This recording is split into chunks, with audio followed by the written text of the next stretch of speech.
الرحیم رب اشرح لی صدری ویسر لی امری واحلل عقدۃ من لسانی یفقهوا قولی رب زدنا علما رب زدنا علما رب زدنا علما رب یسر ولا تعسر وتمم بالخیر اللہم فقہنا فی الدین۔ قالوا، تو وہ سب کہنے لگے، سبحانک، تو پاک ہے، لا علم لنا، ہمیں کوئی علم نہیں، الا مگر ما جو علمتنا، تو نے ہمیں سکھایا ہے۔ جب اللہ تعالیٰ نے حضرت آدم علیہ السلام کو کچھ نام سکھائے، پھر اللہ تعالیٰ نے فرشتوں کے سامنے حضرت آدم کو پیش کیا اور پھر فرشتوں سے کہا کہ مجھے ان چیزوں کے نام بتاؤ اگر تم سچے ہو۔ تو وہ کہنے لگے، فرشتے کہنے لگے، اے اللہ تو پاک ہے، ہمیں کوئی علم نہیں مگر جو تو نے ہمیں سکھا دیا، انکا، بے شک تو، انت العلیم الحکیم، تو ہی خوب جاننے والا، خوب حکمت والا ہے۔ اے اللہ تو پاک ہے، تو ہی سب کچھ جانتا ہے، ہمیں کوئی علم نہیں، صرف اتنا ہی علم ہے جتنا تو نے ہمیں سکھا دیا، بے شک تو بڑا جاننے والا، بڑا حکمت والا ہے۔ قالا، تو اللہ تعالیٰ نے کہا، یا آدم، اے آدم علیہ السلام، انبئہم، انہیں خبر دو یا انہیں بتاؤ، باسمائہم، ان ناموں کے بارے میں۔ پھر جو اللہ تعالیٰ نے نام خود ہی حضرت آدم علیہ السلام کو سکھائے تھے، تو اللہ تعالیٰ نے انہیں کہا کہ اب فرشتوں کے سامنے ان ناموں کے بارے میں بتاؤ۔ فلما، پھر جب، انبأہم، انہوں نے خبر دی ان کی، باسمائہم، ان ناموں کی، یعنی جب حضرت آدم نے ان ناموں کے بارے میں بتا دیا، خبر دے دی، قالا، تو اللہ تعالیٰ نے کہا، علم، کیا نہیں۔ جی میں آپ کو بات کر رہی ہوں، یہ کیسے پتہ چلتا ہے کہ یہ قالا اللہ تعالیٰ کے لیے؟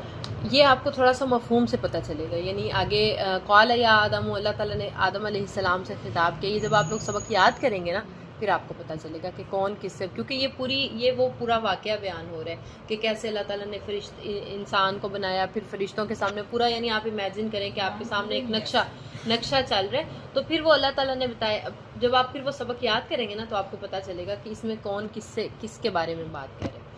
تو اللہ تعالیٰ نے کہا کہ اے آدم، انہیں بتاؤ ان ناموں کے بارے میں۔ پھر جب آدم علیہ السلام نے وہ نام بتا دیے، قالا، تو اللہ تعالیٰ نے کہا، الم اقل لکم، کیا میں نہیں تم سے کہتا تھا، علم، کیا نہیں، اقل، میں کہتا تھا، لکم، تمہیں، انی، بے شک میں، اعلم، جانتا ہوں، غیب السماواتی، غیب آسمانوں کے، والارضی، اور زمین کے۔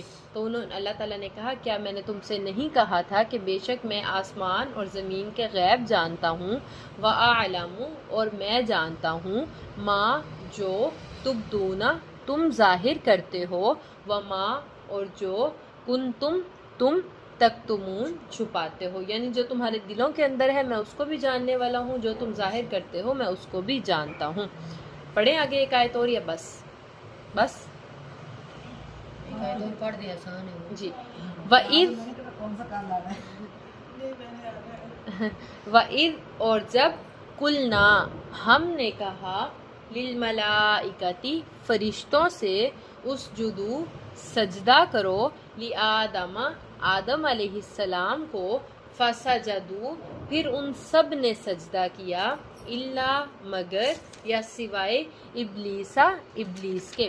اور جب ہم نے فرشتوں سے کہا کہ آدم علیہ السلام کو سجدہ کرو، تو سب فرشتوں نے سجدہ کیا سوائے ابلیس کے، ابا، اس نے انکار کیا، واستکبر، اور تکبر کیا، وکانا، اور ہو گیا، من الکافرین، کافروں میں سے۔ اب جو یہ ابلیس تھا، یہ پہلے جنوں میں سے تھا، پھر یہ عبادت اتنی زیادہ کرتا تھا اللہ تعالیٰ کی، اتنی زیادہ عبادت کرتا تھا کہ اللہ تعالیٰ نے اسے اپنا مقرب فرشتہ بنا لیا، یعنی جیسے فرشتے اللہ تعالیٰ کے قریب ترین تھے، تو اس کی عبادت کی بنا پر اللہ تعالیٰ نے اس کو اپنا قریب بھی کر لیا اور فرشتوں میں اس کا شمار کر دیا۔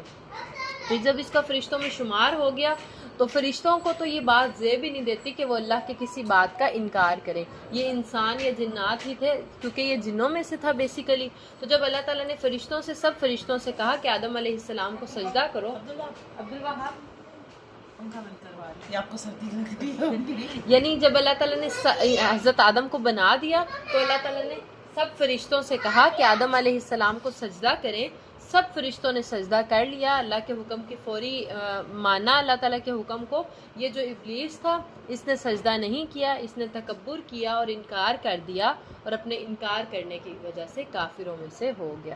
پھر اللہ تعالیٰ نے اس کو جنت سے نکال دیا. وہ آگے نہیں, اس کے آگے وہ نہیں, آگے پھر یہ واقعہ ہے کہ پھر اللہ تعالیٰ نے کہا کہ جب میں نے حکم دے دیا تھا کہ تم اس کو سجدہ کرو تو تم نے کیوں نہیں کیا؟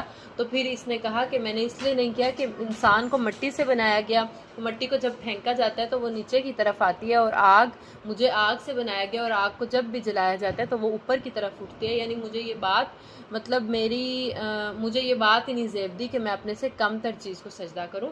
تو اللہ تعالیٰ کو اس کی یہ بات تکبر آ گیا. ہاں جی, تو میں آ گئی کہ میں کیوں کروں. تو اللہ تعالیٰ کو اس کی یہ بات بری لگی اور اللہ تعالیٰ نے کہا کہ جب میں نے حکم دے دیا تھا تو چوں چراں تو کرنا بنتا ہی نہیں, اللہ کا حکم آ گیا تو اس کام کو فوری کر دے. تو تم نے ایسا کیا, اب تم جو ہے میری جنت سے نکل جاؤ.